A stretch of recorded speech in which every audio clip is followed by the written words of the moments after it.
সবাইকে রাধা অষ্টমীর অনেক অনেক শুভেচ্ছা জানিয়ে ব্লগটা শুরু করছি।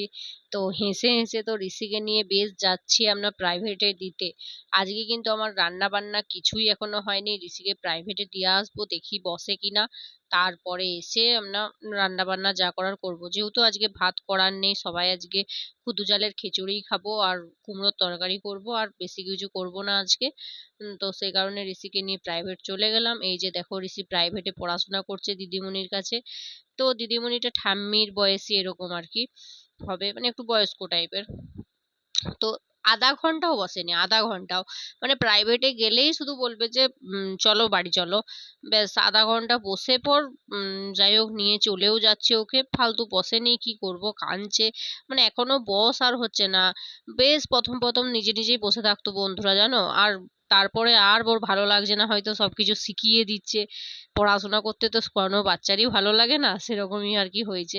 তো এসে মানে তাড়াতাড়ি করে রান্না বান্না আবার গুলো করলাম, মানে খুদু চালের খিচুড়ি করলাম আর ওই কুমড়োর তরকারি করে নিলাম। তো সবজিগুলো মোটামুটি কেটেই রেখে গিয়েছিলাম, জানি যে একটু দেরি হবে কোথাও গেলে। আর সাথে তো দই আছে, তোমার দাদা ভাইকে বলেছিলাম আজকে মিষ্টি দই আনতে। ও তো বাজার দিকে গেছিল এমনিতেও। নাহলে আমাদের তো বাড়িতে টক দই থাকে, তো আজকে মিষ্টি দই আনতে বলেছিলাম। এইসব দিয়েই খাওয়া দাওয়াটা সারা হয়ে গেল। আমার না ভাত না খেলে কিছুতেই পোষায় না। মানে ভাতটি হলে বেশ ভালো হয়, কিন্তু আজকে যেহেতু উপোস, ভাত তো খেতে পাবো না, কিন্তু আমার মনটা খুব ভাত ভাত ভাত ভাত করে। এত ভাত পাগল আমি। আমার মতন আমার ছেলেও হয়েছে ভাত পাগল। শুধুতেই সব সময় বলবে ভাত খাবো, সব সময় বলতে আর কি, যে টাইমগুলোতে খাই, দুপুরে সন্ধ্যেয় এরকম টাইমে ভাত না পেলে খেপে যাবে একদম। তো আজকে দেখো রাতের বেলায় লুচি হবে। আর লুচির সাথে তোমার দাদাভাইকে মিষ্টি আনতে বলেছি, আর বেশি কিছু করব না। নিরামিষ যেহেতু, নিরামিষ তো আমার রান্না খুব একটা ভালো লাগে না। তো যাই হোক, ২ রকমের কিন্তু ময়দা মাখা হয়েছে। একটা ময়দা আর একটা আটা। আটার লুচিটা হচ্ছে যে আমার শাশুড়ি মা, তোমার দাদাভাই এরা খায়। আর ময়দার লুচিটা আমি আর ঋষি ভালোবাসি। মানে আমাদের ঘরে ৪ জন মেম্বার হলেও না, সব আলাদা আলাদা খাবারের মতন আইটেম আরকি।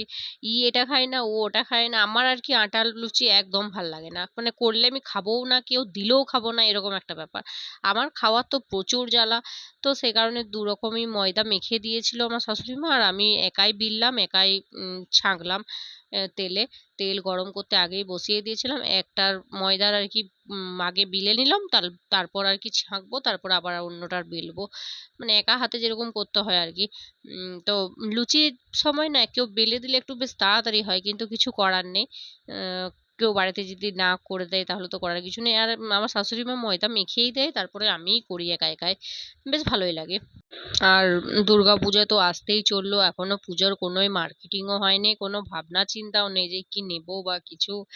মানে কি বলবো, আমাদের গরিব মানুষের জন্য মনে হয় পুজো নয়, জানি